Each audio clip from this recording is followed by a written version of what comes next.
En la presencia del Señor con gratitud y alza tu voz con júbilo. Los observadores de los apóstoles en este espectáculo que estamos considerando según el versículo 9 del capítulo 4 eran los ángeles y los hombres.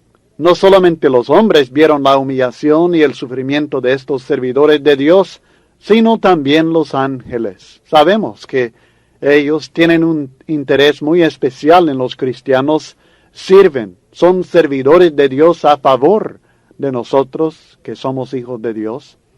Y también han tenido por mucho tiempo un interés especial en el progreso del Evangelio, deseando entender aquellas cosas desde el antiguo pacto, según 1 Pedro capítulo 1, y el versículo 12, y otros textos que hablan de la participación de los ángeles de Dios en el progreso del Evangelio, en el libro de los Hechos.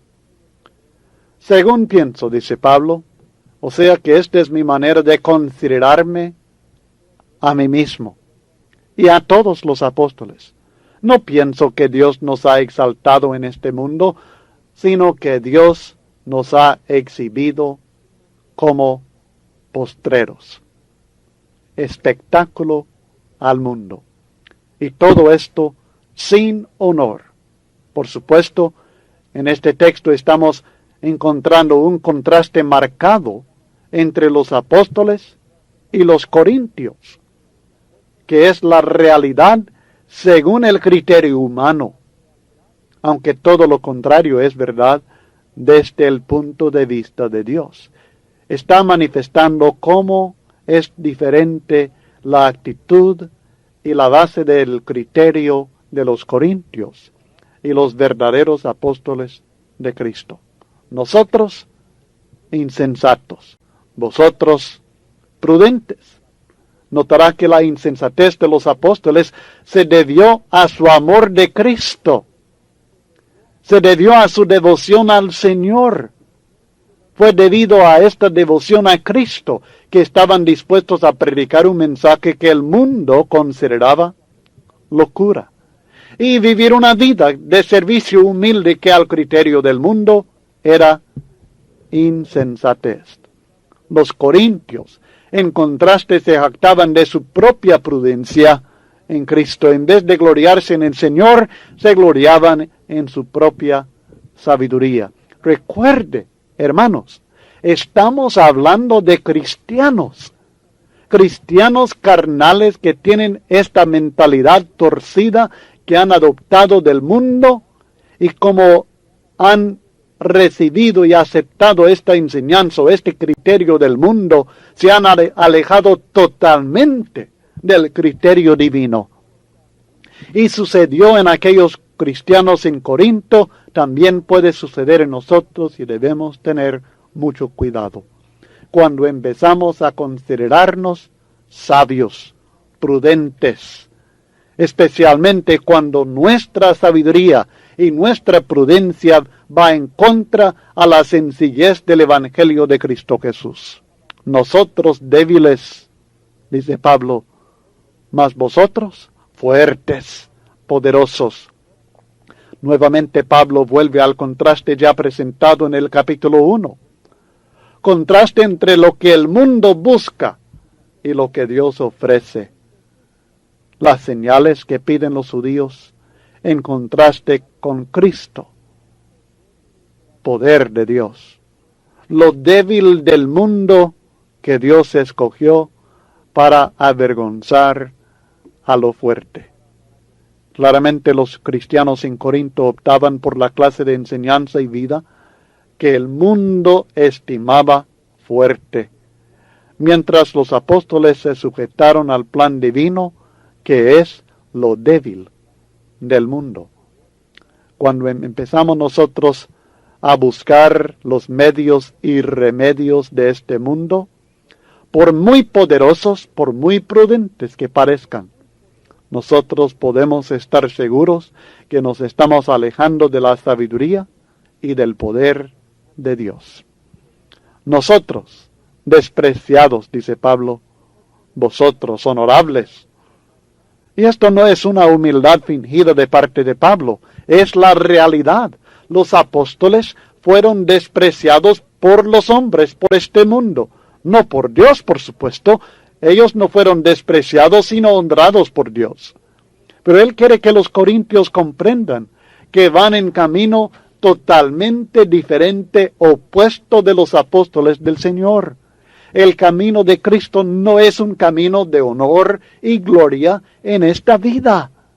Y esto, lamentablemente, aún en la iglesia del Señor hoy día, muchas veces se está buscando aquello que el mundo honra, aquello que el mundo estima, en vez de buscar lo que Dios considera de honor y gloria y estima.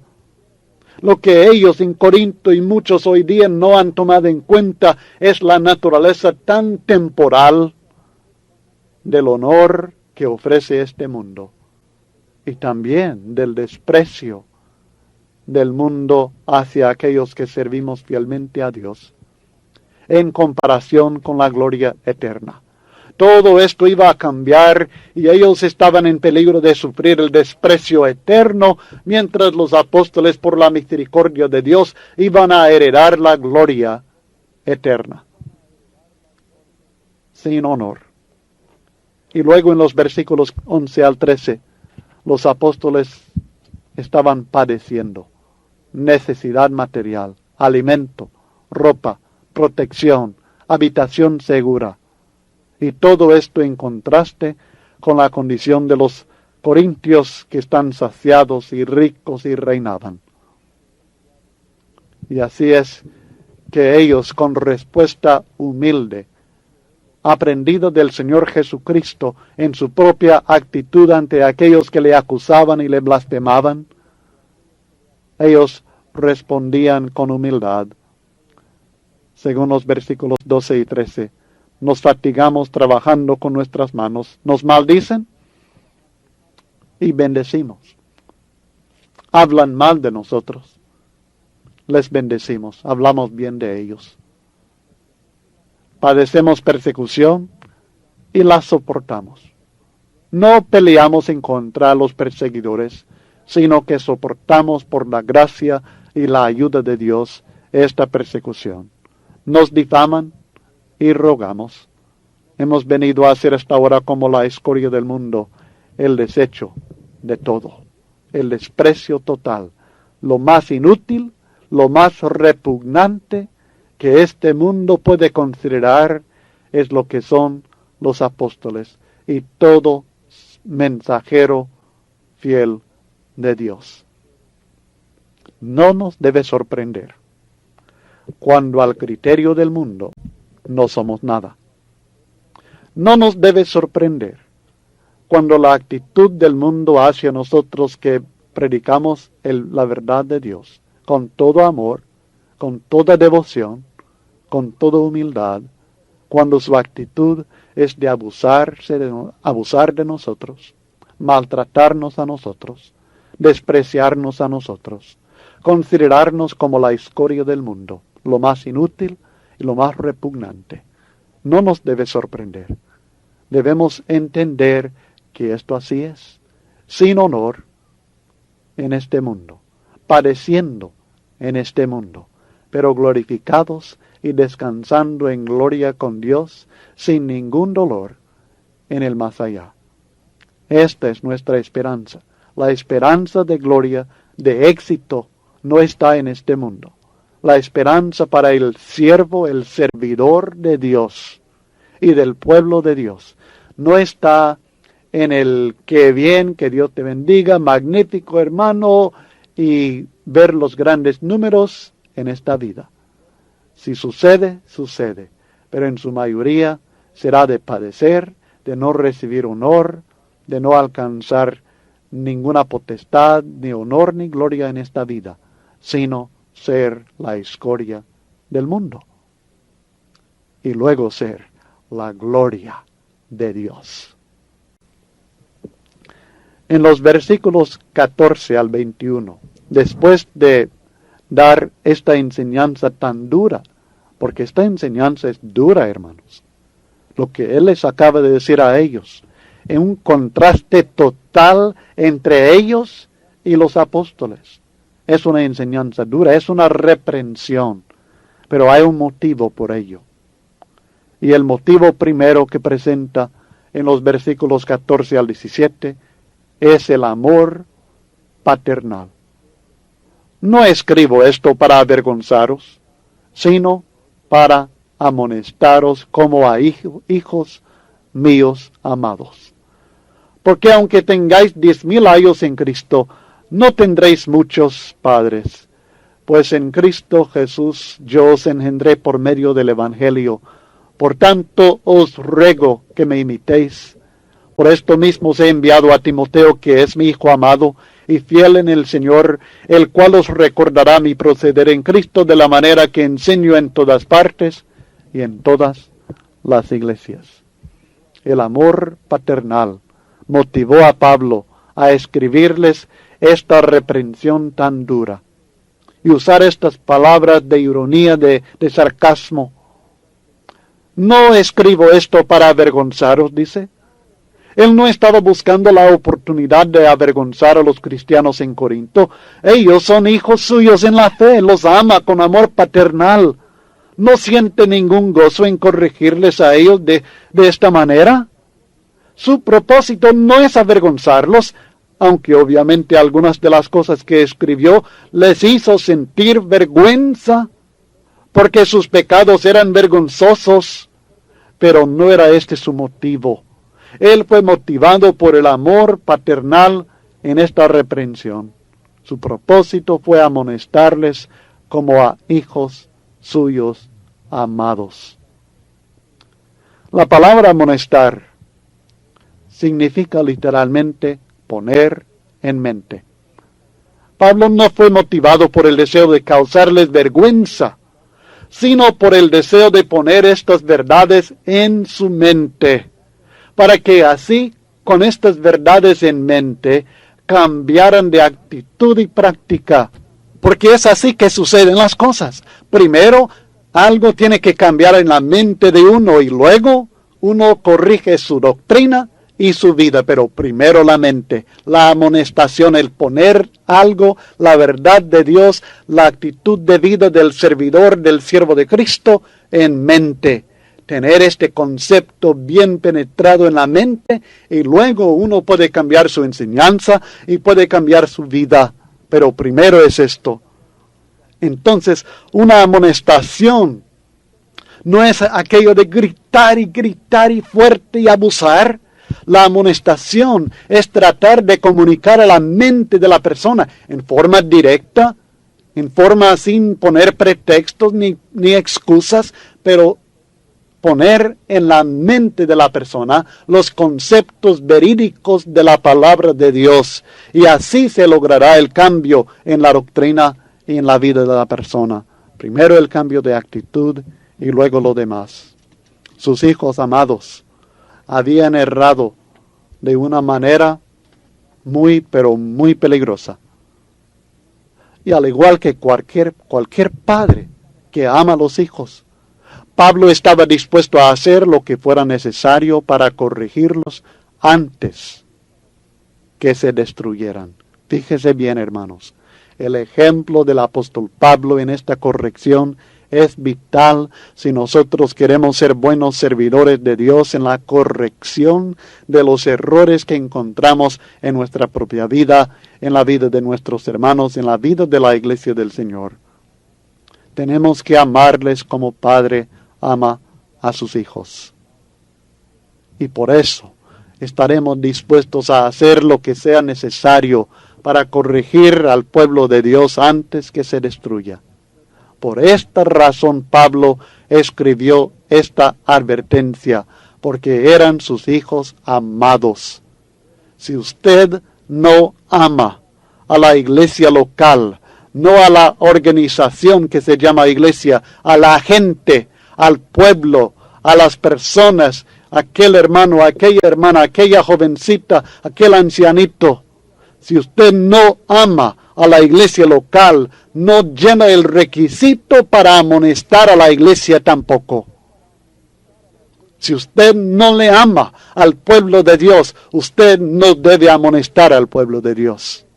Cuando usted amonesta a los hermanos, recuerde que hay que decirles, manifestarles con palabra y hecho que los ama, como el Padre ama a los hijos. Esto no es una posición de jactancia. Yo soy tu papá y debes hacer lo que digo porque soy tu papá y tú eres mi hijo. No es así. Es, hermanos, los amo como si fueran mis propios hijos. Les he enseñado la palabra del Señor y por esto les estoy corrigiendo de esta manera.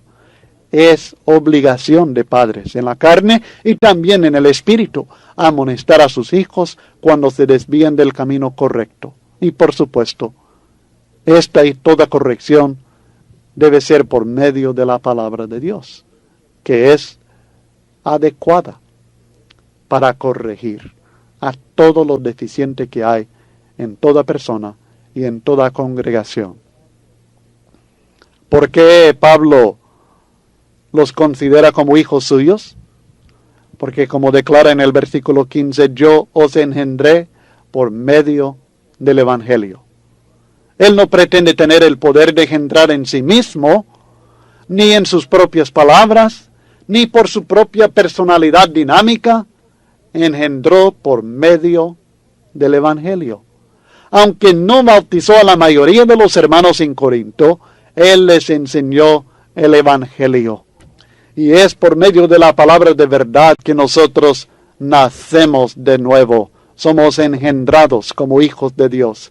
Santiago 1:18 y también lo dice el apóstol Pedro en 1 Pedro 1:22 al 25. Además de los corintios, Pablo menciona en otros textos otros hijos que él había engendrado por medio del Evangelio. Pero nuevamente repito, no se trata de una posición de superioridad ni autoridad sobre ellos, sino de responsabilidad que siente y de amor que les tiene, que hizo que se preocupara por ellos a tal grado que les corrigió también por medio de la palabra divina.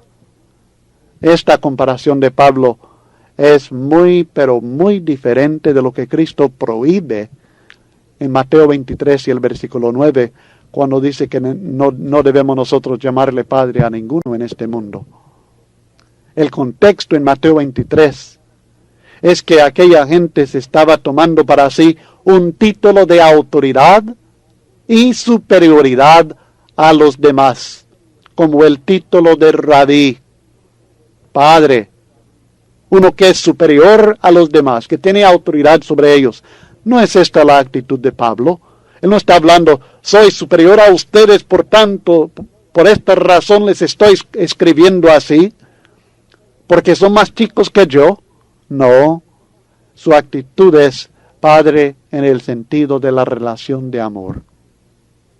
Pablo sostenía una relación muy especial y única con la iglesia en Corinto, porque Dios le escogió a él para poder establecerla, poniendo el fundamento, Cristo, por medio de la predicación del Evangelio.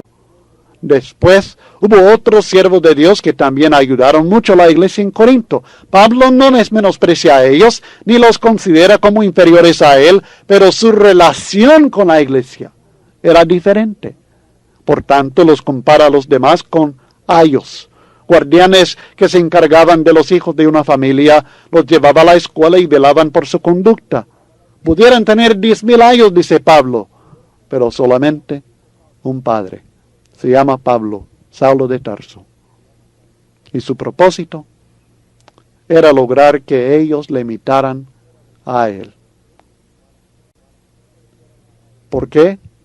Porque era su padre en la fe.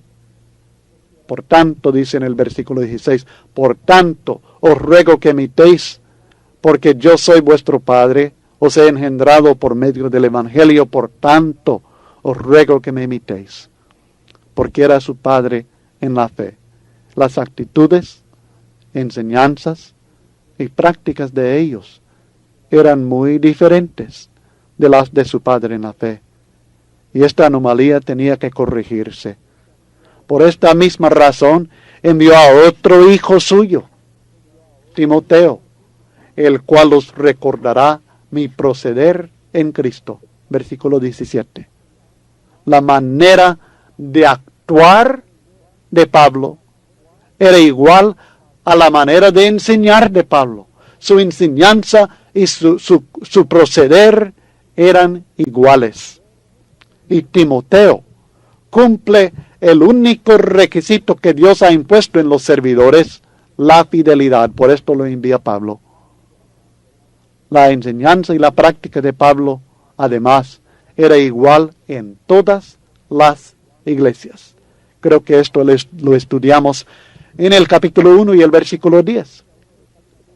Que Pablo no tenía una doctrina para Corinto, otra para Éfeso, y otra para Tesalónica, y otra para Roma, y otra para Galacia. Enseñaba lo mismo en todas las iglesias, sobre todas las cosas, que es obviamente un contraste marcado con la división sectaria de nuestro tiempo y también la división que existía en la iglesia de Cristo en la ciudad de Corinto en aquel tiempo. Creo que también vale la pena notar que esta imitación que Pablo les invita a imitarle a él, se basaba en lo que Pablo enseñaba en todas partes, o sea, el Evangelio de Cristo. En el contexto de los primeros 4 capítulos de 1 Corintios, es probable que Pablo tenía en mente en especial su mensaje fundamental, el Evangelio, la sabiduría de Dios, el Cristo crucificado, y su mentalidad de servidor humilde, que acaba de estar enseñando en el capítulo 4, acerca de esta mentalidad que es muy diferente de la mentalidad de exaltarse a sí mismo y buscar autoridad y pensar que tenía poder y autoridad y gloria en este mundo, que era la mentalidad de algunos, al menos, en Corinto. Pero 1 Corintios 5 al 16 también incluye otras instrucciones específicas de la enseñanza de Pablo y de su proceder en Cristo en cuanto a diferentes problemas que existían en la iglesia en Corinto. En general, podemos decir que quería que perseveraran en la doctrina de los apóstoles, que él enseñaba y practicaba como fiel servidor de Dios que imitaba a Cristo. Así que tenemos el contexto específico de los primeros 4 capítulos, el más limitado del capítulo 4, y luego el de toda la carta y toda la vida del apóstol Pablo. En los versículos 18 al 21, nos presenta otro motivo por escribirles a ellos de esta manera tan directa y un poco fuerte.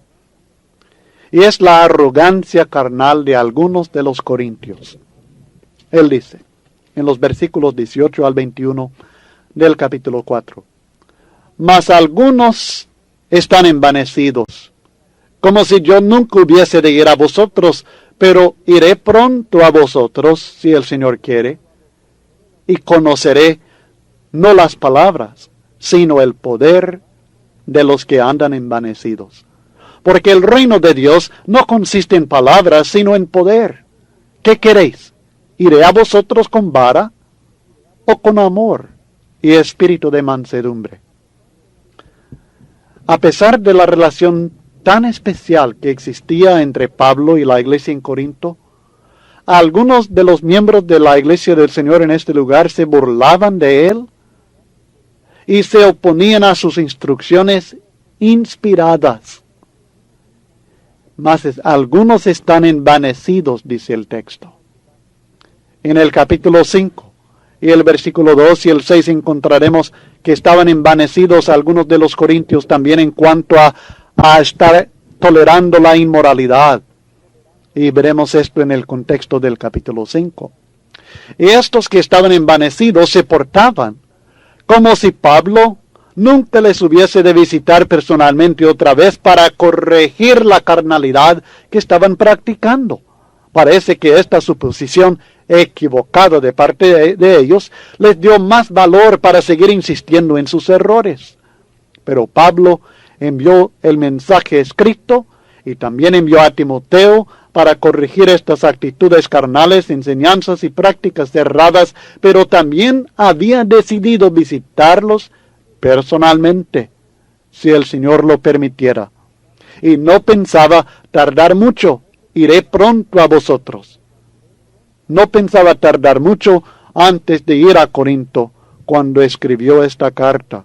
Y al llegar, pensaba estar en Corinto varias semanas o meses, según el capítulo 16 y los versículos 5 al 7 nos aclaran. Pero Pablo aclara, si el Señor quiere, porque él lo sujetó todo a la voluntad del Señor. Su decisión estaba hecha de lo que él quería hacer, lo que él pensaba, pero aún en este pensar, aún en los planes que hacía, lo sujetaba todo a la voluntad del Señor, como lo debemos hacer también nosotros siempre. Si realmente estos hombres que andan envanecidos son del reino de Dios, no solamente tendrán palabras, también tendrán poder, dice Pablo. Y es probable, es un texto un poco difícil, pero es probable que el poder que Pablo menciona es el poder y la autoridad de una vida consagrada a Dios. En 2 Timoteo, capítulo 3 y el versículo 5, el apóstol Pablo habla de aquellos que tienen apariencia de piedad, pero niegan el poder, la eficacia de esta piedad, porque su vida no refleja la piedad de la cual están hablando. En el contexto de Corintios, en 1 Corintios 1:24, el poder de Dios es el Cristo crucificado. En el capítulo 2, versículos 4 y 5, la predicación de Pablo fue con demostración de poder.